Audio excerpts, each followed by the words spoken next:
Welcome to my series on the business life cycle. Today we're going to discuss the next step in the cycle, which is choosing the form for your business.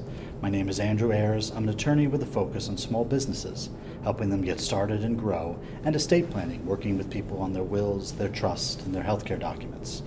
This is a series of videos for you about the business life cycle, both pre-filing and post-filing. Not everything we're going to discuss is something that your business will encounter. But there'll be various stops along the way where you should be sure to check in with your attorney or other professional advisors. When it comes to your corporate form, which is what we're discussing today, this is a step that's very important for you to involve your accountant and your attorney, because each state has different types of companies, and you want to make sure that you're selecting the best one for your situation. Especially when it comes to accounting, you want to make sure your accountant is on board. Your accountant may tell you that if you're going to have employees, an S corporation is a better option for you. Or your accountant may say if you're going to work solely as a sole proprietorship, we may not want to look at an LLC for you. There may be other options that are better. So there's some common types of businesses for you to consider. The basic, straight up sole proprietorship means you just start a business. In some states, you don't even have to file anything with the state. You simply get a tax ID number for your business and you're off and running. If you're going to involve other people in your business, you can consider a general partnership. This is a pretty common arrangement where you and your partners set up a company. Maybe you're each 1/3 owner, 1/4 owner, 1/2 owner, but it's a general partnership with very simple rules. But there are other type of partnerships that you and your attorney may discuss that you want to consider. You may want to look at a limited liability partnership or just a limited partnership. And then there's always a situation where you consider going into business with your family. And now we're going to have a family partnership. And you can also then make that a family limited partnership. What that does is limit people's rights and responsibilities and limits the liability of various members of the family depending upon their roles in the company.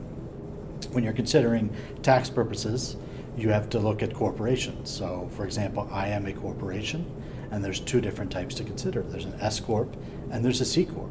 And these days there's even a B Corp. So I'm not going to try to spend all the time on this video going through the different type of tax ramifications. That's something you should sit down with your accountant with. But looking at your corporations, you can look at an S Corp, a C Corp, a B Corp, or there may be other options in your state that your accountant can recommend to you. A very common type of form is what's called a limited liability company, an LLC. To be careful, you want to make sure that you follow the rules of your state. For example, in New York, when you create an LLC, there's a significant requirement that you have to publish notice of your new LLC in a local publication.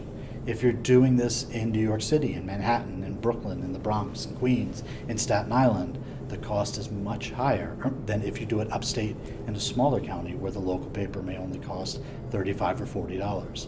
This is a little trick that attorneys and accountants know to allow you to get your LLC started and filed in New York without the exorbitant fees of New York City prices for LLC publication. But if you go to a basic website, you go to a LegalZoom or some other incorporation website and pay your $25, they may not tell you of these options, and you may end up spending much more money than you need to on your publication. You can also set up a business trust, and this is part of my planning work with estate planning that can cross over to businesses. We can end up putting a business in a trust. If you're in Minnesota, you may do something like taking that family cabin and putting it into a trust or an LLC.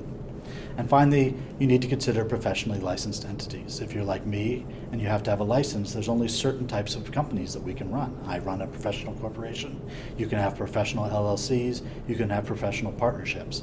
But if you're an attorney, if you're an accountant, if you're an engineer or another doctor, other licensed individual, there may be requirements from your state as to what type you can and can't have when you choose your corporate form.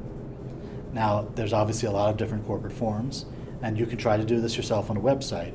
But I encourage you to reach out to your accountant, reach out to an attorney. You can set up a legal strategy session with my office, and we can go through the various types of corporate ownership and corporate forms and help you decide what is the best option for your company.